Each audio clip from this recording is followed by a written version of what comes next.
Thank you. I am thrilled to be here with you again, Brad. It's great to have you back. That was a lot of fun we had last month. Yes, it was. I felt invigorated. I'm intending that your viewers also felt invigorated. Yeah, we did receive a lot of positive comments about that presentation. So again, if you haven't watched it, it's worth going back and taking a look. Um, so last month, you and I spent a bunch of time talking about leadership and importance of training in your pharmacies. Tell us a little bit about what we're about to do today. Well, today's a little bit different. Today, we're going to go back to what we started talking about last October, the business growth formula, which is a literal formula. It's a process that's based on 7 stages of growth, which is determined by how many employees you have. So as we go along, I invite our viewers to think about how many employees they have in their organization to see which stage is most appropriate. And what's so cool, it's like having a crystal ball, a roadmap, and a flashlight into your future. So there's no longer a need to be thrown off course or wonder, why is this happening? Or why did that happening?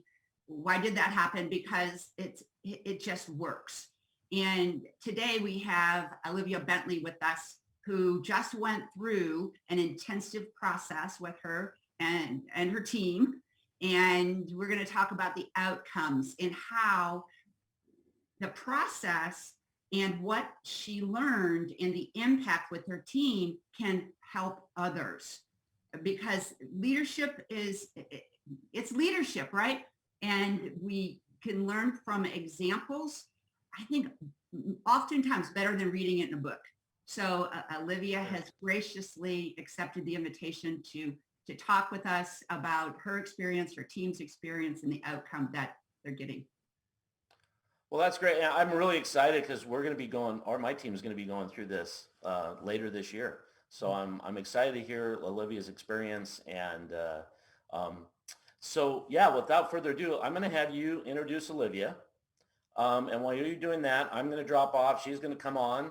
And then about 45 minutes from now, I'm going to come back on and ask you some questions, both of you some questions. And if you have questions while you're listening to this, type them in, and I'll ask those questions as well. So without further ado, go for it, and we'll see you in a little bit.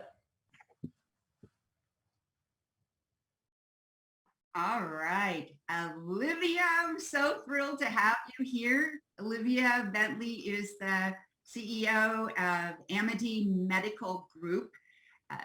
Under her tutelage and leadership is currently 2 medical facilities and soon to be 3. Olivia, why don't you tell us a little bit about what you got going on? Yeah, sure. So I was, honorably, graciously voluntold to do this big project of leading this team of pharmacists, medical providers, nurses. It was definitely outside of my comfort zone. So I definitely understand the growing pains of growth. And so, yeah, we're doing something very cool and different in the medical practice, kind of bringing the world and skills of pharmacy into a medical practice. So with that, of course, has been a tremendous growth, also a lot of challenges, of course, because we just grew so fast over the past few years. And that's kind of the big reason why I felt like this program was so eye-opening for our team. Awesome. And Olivia, share a little bit about, you're a pharmacist. So you started with Amina in pharmacy, and then she invited you to take on this opportunity. And so a little bit about your path, perhaps. Oh, yeah, sure.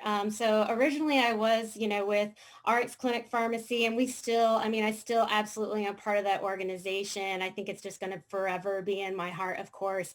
I've just shifted out of the pharmacy role, but previously I was working with Amina at RX Clinic Pharmacy, just kind of helping lead their clinical services department. So we were working with independent pharmacy in the model that independent pharmacy could partner with independent providers and just provide provide services, through the providers that really were aimed to focus on preventative care. So we were doing a lot of annual wellness visits.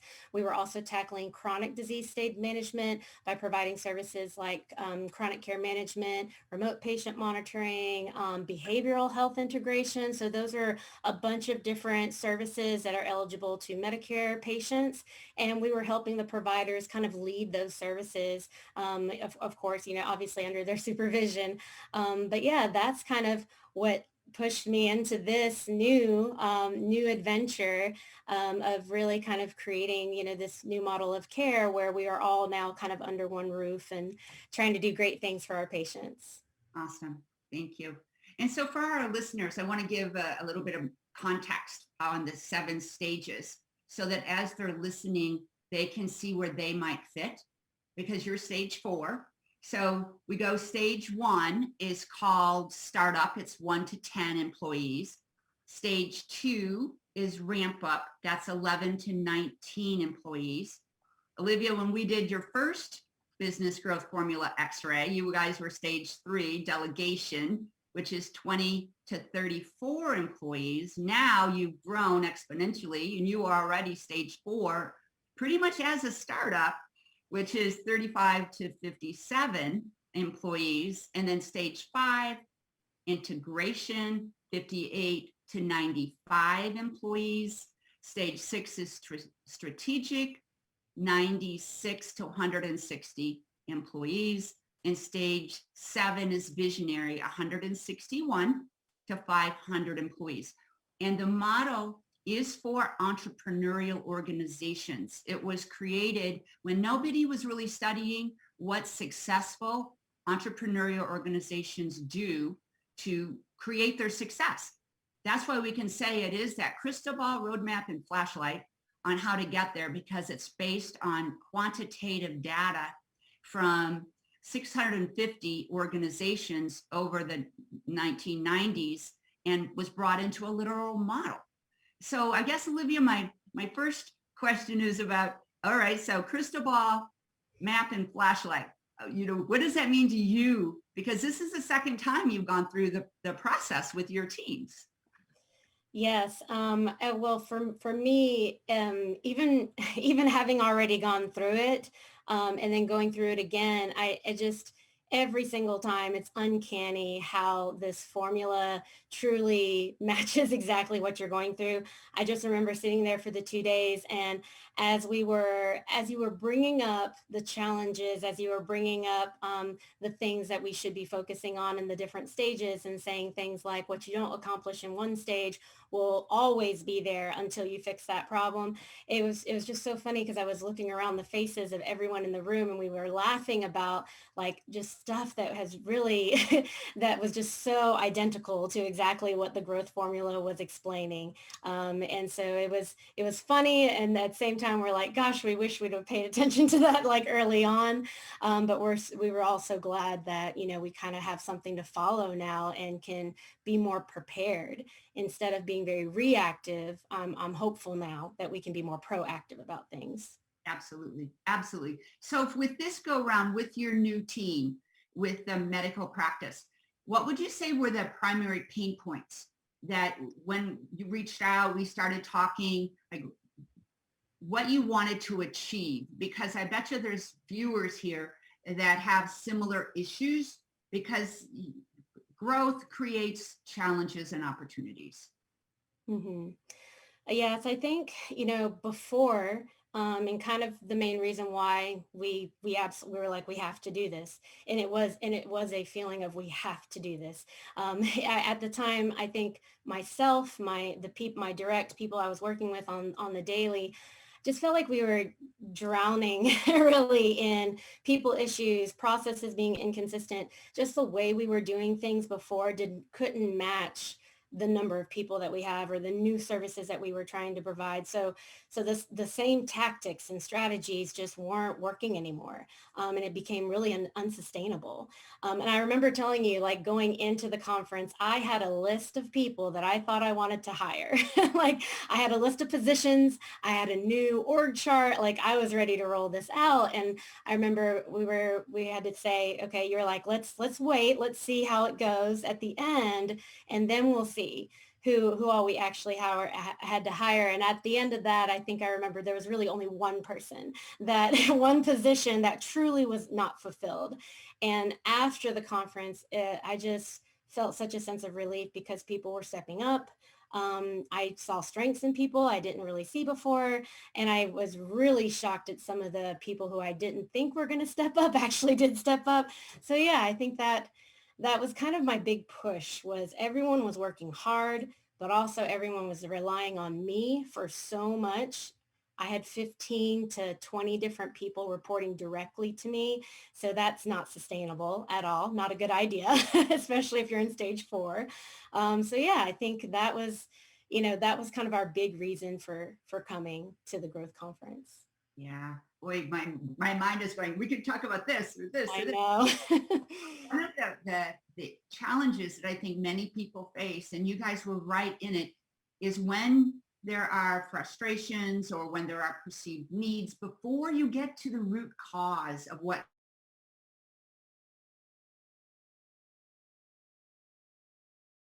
that path. And yeah, you really gained that insight, and it isn't the people that you need to add, it's to create the systems and the processes and identifying where is it.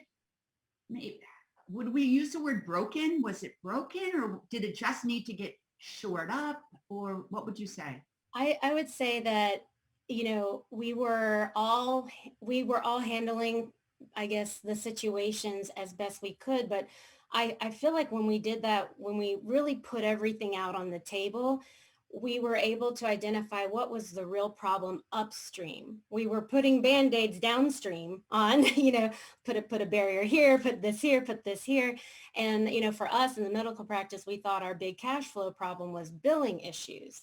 And that led us, so we started working backwards. Okay, what were those issues really? And we realized, well, that's actually coming from the provider side. And then we kept going, and we're actually, it's starting at the front desk. And so I think for us, it was just, so many things pointed to one particular weak point that was causing so many other problems. And so, we had different departments kind of working in silos, I guess, as you could say. And then when we brought everyone together and went through the exercises, and hidden agents, and then we were, just being able to really get to the root. I don't know how, I mean, we knew that was a problem, but we realized, like, when we were all focusing on different things, we weren't getting as much done. When we realized, okay, if we fix this root, if we can get a team to just focus on that, it will make lives, easier for all these other problems. Yeah. Well, you used a really important word, silos, because from outside looking in, it didn't seem that you had silos going on. And by doing the deeper dive, it's like, yeah, you did. You had individuals in that missing alignment. Yeah. Connecting the dots to all the problems is what we did. Yeah. Yeah. And I would offer up that you already had a solid culture. Mm-hmm. Like, you all had done the work of mission, vision, values. You knew what your values, and yet there was that disconnect in that alignment and that flow. Yeah, definitely. That's one I remember when we went through the process of our strengths and also our challenges. That's one thing that made this easier, I would say, is the solid culture. And, we had definitely alignment in the values of, at the very least, the people that were there, the leadership team that was there. We all had a common purpose and goals. And so I think that was a very good foundation, that we're very, that's a key piece, is having a good culture and standing by those values, and not just like having values just kind of preached in, presentation style meetings, but, really kind of promoting those behaviors that you want to see in your teams. That's something I'm very grateful for that our team does a really good job on. Yeah, really, really nice. And now talk to me about, because this is often an issue that I've uncovered with CEOs, with owners, with department heads, somewhere in the organization, is having all these direct reports to you. So it's common. And yes, I did not realize, what's funny when you asked me about that, I did not realize how bad it was until I actually said it out loud, until I actually listed everything. And as I really tried to update that org chart, it was like, here's me. And then I had to make everything so small because the next line under me just kept getting longer and longer and longer. And there was less layers, below. And I was like, wow, I just never really thought about that until having to go through so many of these exercises and assessments. And when I told you the real number of how many people actually report to me, you were just like, no, that is an awful idea. I was like, really? Yeah, I was like, that explains a lot of why I've been feeling so just overwhelmed and stressed and also wanting so many things started to rely on me though, because there weren't solid processes in place and we kept getting more and more people. And then they had to keep asking me how they should do something, a new thing, So that's how it happened. I guess you don't even realize it's happening to you at the time. You just keep adding people and then there's no processes in place. So they need you. So. Yeah. And that goes back to the formula. And because you made the comment already, one of the rules is what you don't get done at a previous stage doesn't go away. It's like building a house, right? You can't skip the foundation and the beams and the drywall and before the roof goes on. And so stage 3, which you guys cruise through so quickly, is delegation. And really starting to develop the role of managers that you trust to delegate to. Trust is a big thing. Yeah, you and I had a lot of conversations with that. And anyone who goes through this, what I love is like, Terri, you really do help coach the coaches and coach myself. And I know for me, we really delved deep into some specific examples of why delegation may have been hard for myself or even for others, because you have this whole past experience, kind of telling you, worrying you, trying to protect you, obviously trying to protect you in the business. You're like, well, last time I gave so-and-so something similar to this project, look what happened, and I think what you helped me with was really kind of diving into the details of maybe why something worked or why something did work. And so I think that there was, when it comes to, tackling stage 3 and delegation, which even though we're in stage 4, we're still working on delegation from stage 3. I think that came up a lot in our growth conference, and it was very organic. What I loved is that no one felt bad leaving that conference. No one felt like they were failing or anything like that. Everyone stayed really open-minded, and everyone was really willing to have those open, honest conversations about what happened maybe during a particular project, and what could we have done better? What did we learn from the past? So that was one of my big revelations, I think, going through it, that how much clarity everyone had on their part. And that gave me more trust in them taking on some of these new initiatives moving forward. Yeah, it was a beautiful thing to see how each individual stepped up with no finger pointing. Yep. Really acknowledging, oh my gosh, look at the path that we've charted, like going through the woods, having to clear the trees all by ourselves. And now that unification of appreciation and gratitude for what was learned along the way, and a sigh of relief that, wow, we can do it another way. That was really hard. Yes. And it's not just the Olivia show anymore. Thank God. Thank goodness. And one more thing with that, for anyone who may be apprehensive about when you're deciding who needs to go through this with you, your leadership team, there was one, of course, and we laughed about it too at the end. There's one provider, he's our lead physician, and I was so nervous and worried about, like, is he going to find this valuable? He's probably going to think this is a big waste of time. I just need to be in the clinic seeing patients. Why are we doing this? So if you have people on your teams that they're saying that to themselves, I loved what he said at the end, where he was like, well, I thought we were going to come here and draw flowers on a tree and, kind of have kumbaya moments. And he was like, and that it wasn't that at all. He was like, this was very useful. And the fact that he gave a compliment at the end and said it was useful, I was like, that is a huge win, for me, because he's my most skeptical one when it comes to these types of activities and projects. Yeah. Yeah. And as you transition to stage 4, whether you were aware of it or not, the model says it's called professional. Mm. And that was a big conversation. And for our viewers who are wondering, why is it not as smooth, or why are you having bigger bumps in your growth than you would have desired? It's because that transition to stage 4 is about up leveling. And some people can make the cut and step up, and they have the bandwidth and the aptitude to take on more and perform at a higher level. And sometimes in our organizations, people have helped us get to where we are, and they've exceeded. They can't make that next transitional leap. Oh yeah, that definitely came up. And and I think I remember kind of having a talk at that second day, and we were really praising the team for taking us to where we are today. That there were so many people that just rallied together. And I think that's what we needed, of course, early on. So that was very well recognized in the growth conference, of just thanking everyone for at times having to be all hands in on deck, on all the projects. And then through this exercise and through the assessments, it was very clear that there were some needs for the business and for the organization. If we all agree that this is where we want to go, this is our gap, and this is what we need, it was very clear by the end of it of saying, we need to bring on, perhaps a next level person, like what we talked about. It turned out to be just one position that we could see that actually is going to add, because we're in that professional level.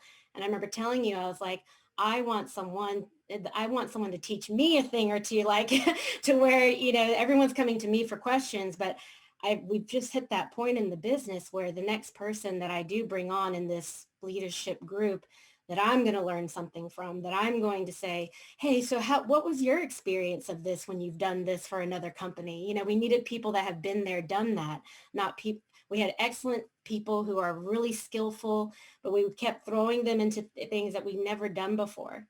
Even I never done this before. So yeah, so we definitely hit that point where we need people who have been there, done that. And that definitely came out very organically, and we all agreed during that conference. So.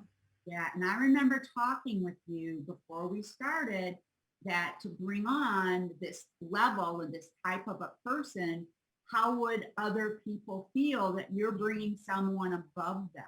Yes, that was a big worry of mine too, because obviously in our culture, we care, we really do care about everyone's well-being, everyone's growth. And I think what was really good by the end of that is people realizing that, yeah, there's only so far that we can even lead our teams, because if our knowledge level and skill level is this, then everyone else is just going to be only as high as that.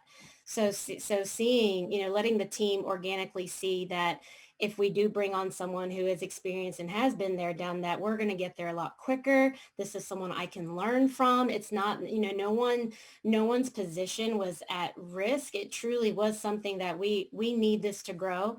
And if we don't do this, it's not a matter of do we do it, do we not? If we don't do this, and we're not going to meet where we want to go. We're not going to get there.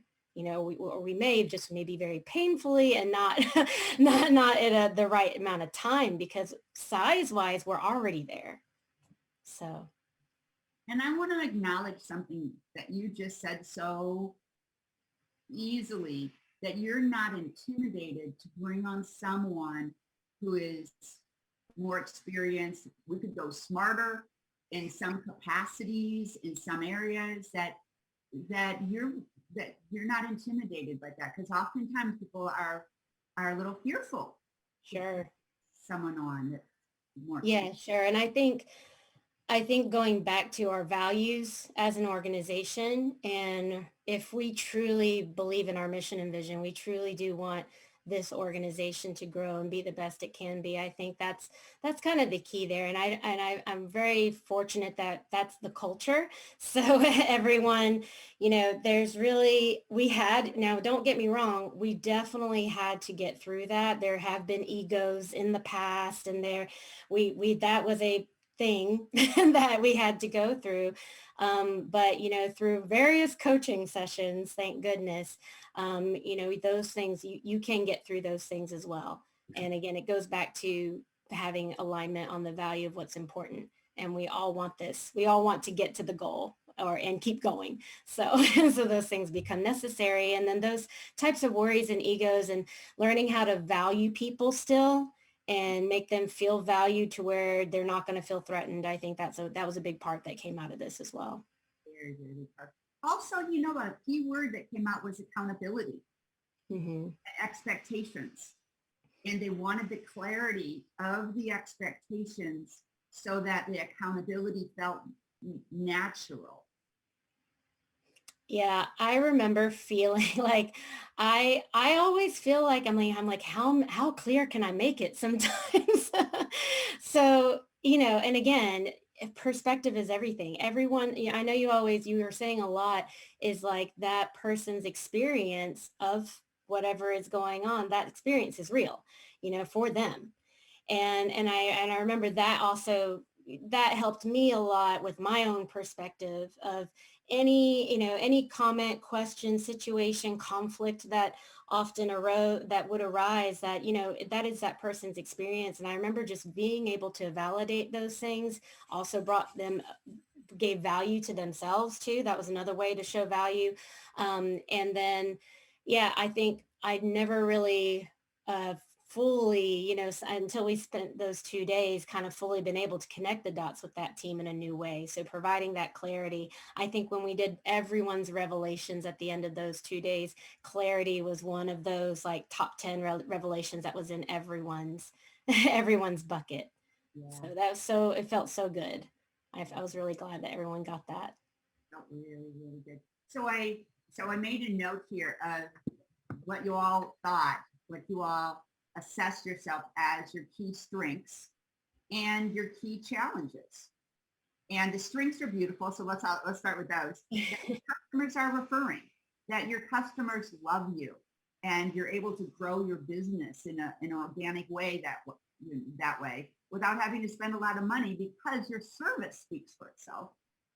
That you have a strong marketplace differentiation, that you have clear values, yes, and the behaviors that go along with it.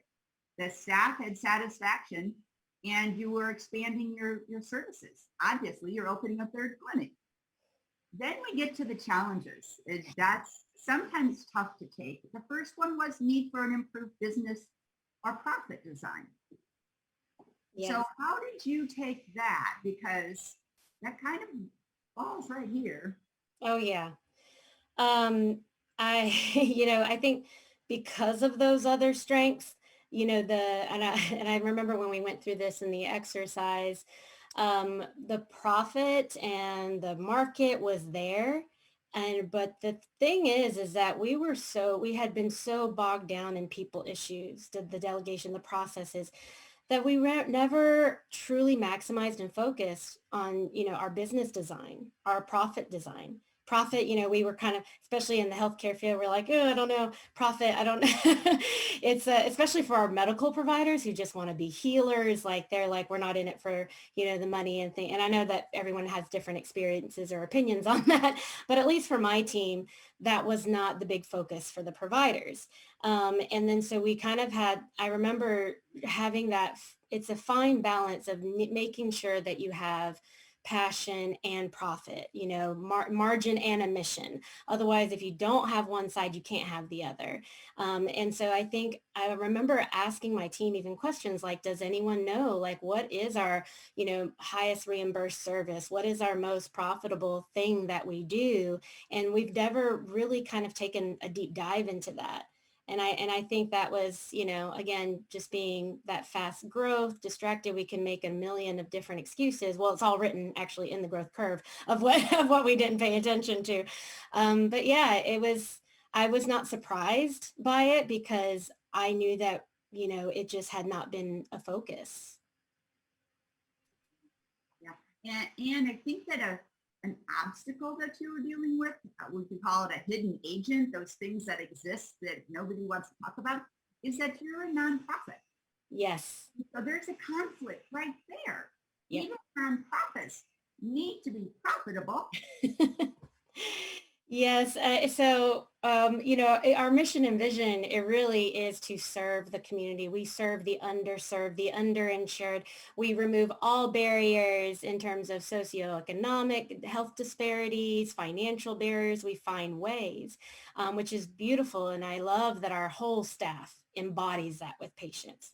And then it's like, and in order for us to continue doing that, we need cash flow to do it. We need, we need to pay attention to have a good system, making sure we're measuring things right. We need stronger financial analysis. And we need to be able to have that information to then drive those clinical services. For us to do more for our community, we need a strong, long-lasting business. So finding that balance as a nonprofit, I think that's a huge piece that came out of this. Yeah. And it's not just for you, for a nonprofit, it's for all businesses, right? Especially with the different generations.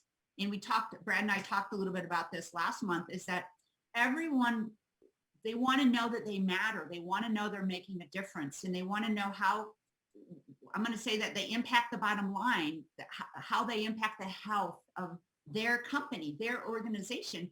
And that's up to the leaders, the managers, the department heads to educate how they can connect the dots of what they show up to do every day, how they show up to do it. It makes a tremendous difference. Like, we can go back to your front desk and how they either make it easier or make it more difficult. Right.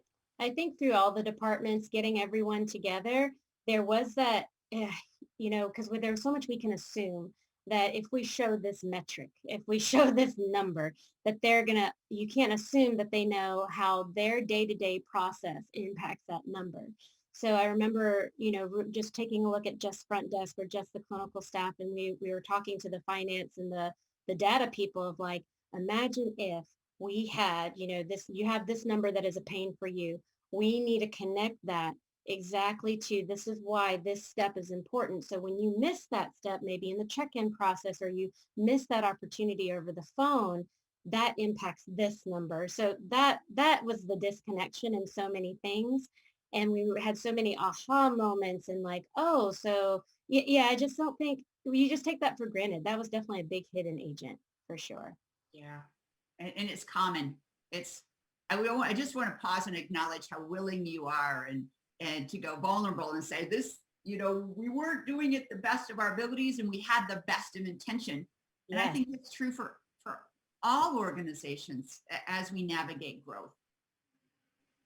So thank you for being here and sharing your experience. Of course. Thank you for having me. And just thank you so much for doing this. I know we would not have gotten to where we are, now after the conference. I just don't think we would have been able to get this clarity and have the initiatives that we had.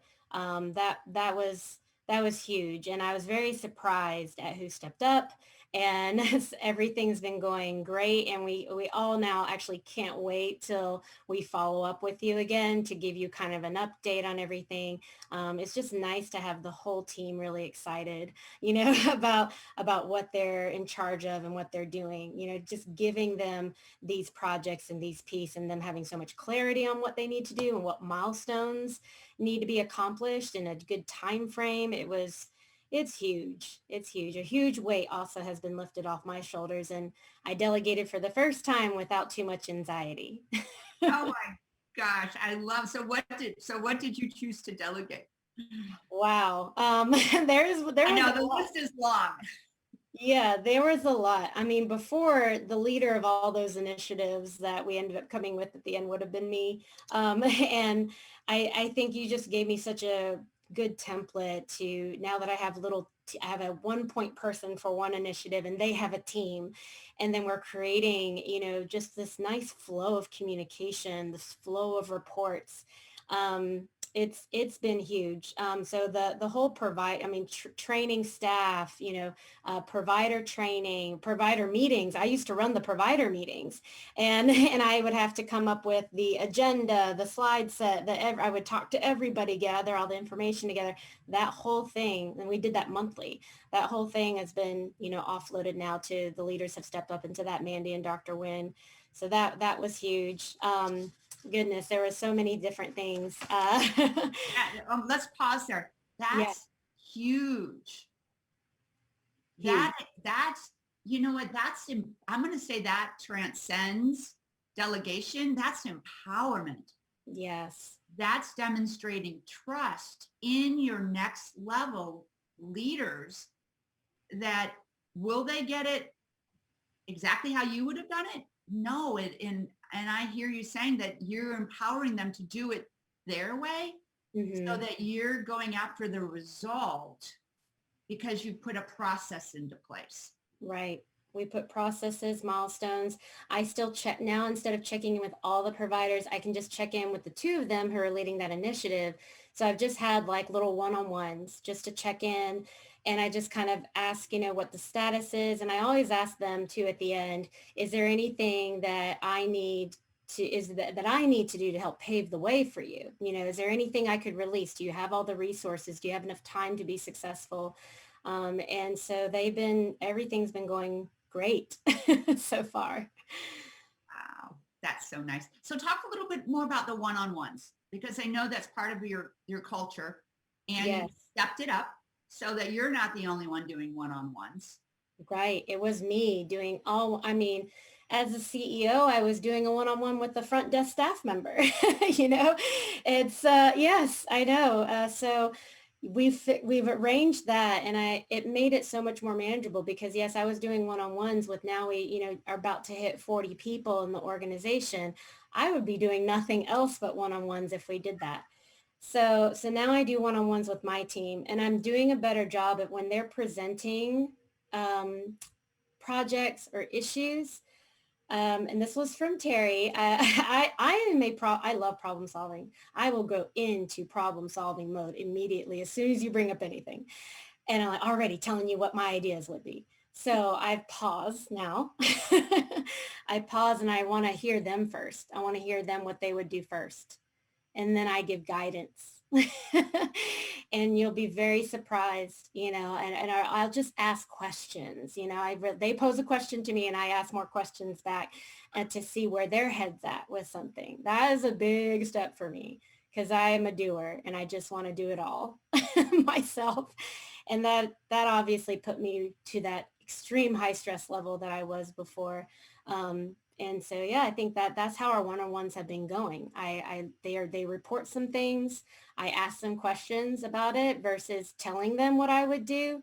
That has taken a growth point for me, because that's not in my nature. So, but I think that's how they have become stronger. And I think I'm still able to mentor, just it's truly in a coaching fashion versus in this is what I would do. And they always love what I would do. Like, that's great, but it's not helping me. You were making it easier for them. Yeah. So if it works, thank you, Olivia. If it doesn't work, well, that's your issue, Olivia. Yep. So that there wasn't that accountability. And yeah. Yes, the accountability and autonomy, I think was really huge. So yeah, and I think we just had, I just had I've seen an amazing change in one of my staff members in particular. So she was the clinic manager. She was doing a little bit of everything too. However, for some reason, after this growth conference and after hearing that we were in professional level, I've seen a new level of performance in her. I think when we were talking about managers that been there, done that, and how we needed professional styles of reporting, she has started reporting to me even things in a very professional, like agenda format with notes and just, giving those to me for review. And so that has cut down now a lot of my research, a lot of my investigation on problems. So just from the style of communication I've been getting now from my team, they're all stepping up because they're like, oh, we want to be professional. We're in professional stage. So not that they weren't before, but I've seen a new level for sure in them. So beautiful. And I'm going to go back to the model because one of the hidden agents, the things that go on that we're often not aware of, is the face of the leader. And for stage 4, Olivia's role is to be 70%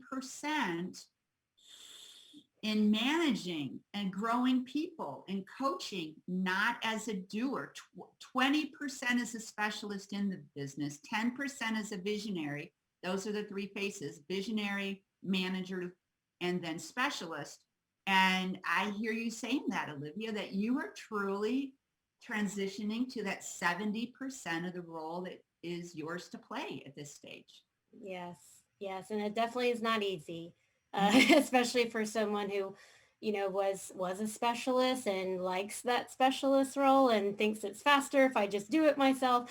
So yeah, it's a challenge, but I do feel like it's the only way. It really was the way to go. When you broke that down for me, it was huge. And I can honestly say that it's better. It's way better than what I was doing before. Yeah. Okay. So here's the seminal question. Are you taking lunches? Yes, now. And Terri knows it was very difficult for me to even schedule this, but that was one of my tasks too, is I had to take a lunch break and actually schedule that in, but I couldn't even write the word break on my calendar. I just don't know this. It's a personal journey that I'm taking to actually take a lunch break. Right now, it's just marked as this is my assignment to do this task, and the assignment is to eat lunch, but I am doing it. So, so yeah, it's baby steps. I'm doing it, and I'll call it maybe a true lunch break one day. That's all that matters. Because what we know is true is that all of your team members are watching you. And no matter if you say, I want you to have balance, I want you to take lunch. And if you don't, they're thinking, she's just saying that because that's not what she does. Same thing with kids. I know your kids watch you all the time. It's what are they doing? Because I'm going to do what they do no matter what they say. Yes. Yeah. So you definitely want to model what you preach, and that's one of my things. I think we do promote a healthy drive in the company. And so I've let my team know that assignment is really my assignment to take lunch, and they're like, oh, okay. So I was like, it's just my own personal mental thing on my calendar that I'm dealing with. But yeah, definitely modeling that, rest, relax, and, work hard and play hard. I think that's a huge part of our company. So I had to also model that as well. It's not healthy to just, overkill. So. And it's not just you. Thank you for sharing that personal journey you're on too, of having that balance and that self-care. Because coming off of last year, self-care means something different to each person. And we're the only ones who can do that for us, for that mental health. Right. And that's why I wasn't surprised when you had me do that one assessment that says my inner voice of the saboteur was the restless voice. That is 100% me. Like when I was reading all of those different attributes from that assessment, I was like, yep, 100%. I have to maximize every minute of every day. It's, no wasted moment. And, some, like you were telling me, I remember you were saying like, these are kind of like your greatest strengths gone bad, your greatest strengths gone overboard. And I was feeling that for sure. So bringing that to my awareness really kind of helped solidify what I really needed to do and pay attention to of taking those greatest strengths and going too far. Yeah. Yeah. And it is common. And I would say there's folks on, watching, listening to us that I would throw in a little hyperachiever. Yes. I think that was my second, I think. Yeah. Let's just make it happen, drive. And in this model, it talks about leadership, Goleman's emotional intelligence, 6 leadership styles. And pace setting is really not a drive that is sustainable, even though some of us like that pace setting, go, do, make her happen. It burns out the team. Yeah. And some of your folks were on that verge of feeling a little overwhelmed too often. Oh yeah, I think that was one person I remember in particular, one of my pharmacists who also works on the clinical side. She presented very burnt out at that meeting, and she opened up about that. And I was really glad she did, because yeah, she doesn't say no to my requests or my projects. And so my having awareness of my speed, it really is, just not everyone is working at that speed efficient, at the best, capacity. Yeah. And nor do we want them to. Right. We don't. We need people in our organizations who are the steady, get the work done, feel connected, feel aligned, are passionate about their role and want to step up. And I really like the conversation of everybody steps up just 1%. And just another 1%, and just another 1%. And wow, the whole organization is up a level astronomically because of the compounding interest effect. It's compounding the effective. And it sounds to me that's what's going on for you right now. They're all stepping up. Yes. And I think when it came to those leadership styles, because you mentioned pace setting, something else, the growth formula, what I really got out of it too is seeing, depending on what stage you are, I remember that your leadership style is there's like your top 3 that you really need in those different stages. That helped me a lot because I felt like I feel very flexible in different faces that I can put on for different situations. And with the growth formula, it was really clear about, okay, you need to be X% this type of leader because you're in this phase, X% this type of leader because you're in this phase. So that helped me tremendously because I was kind of almost treating it per person that I would put on different phases. But I think I'm remembering having to recenter myself and remembering, okay, overall though, for the organization, this is the lead characteristic that's needed for this particular stage. That was very helpful for me. Yeah. What a nice wrap up comment about this being a crystal ball, a roadmap, and a flashlight.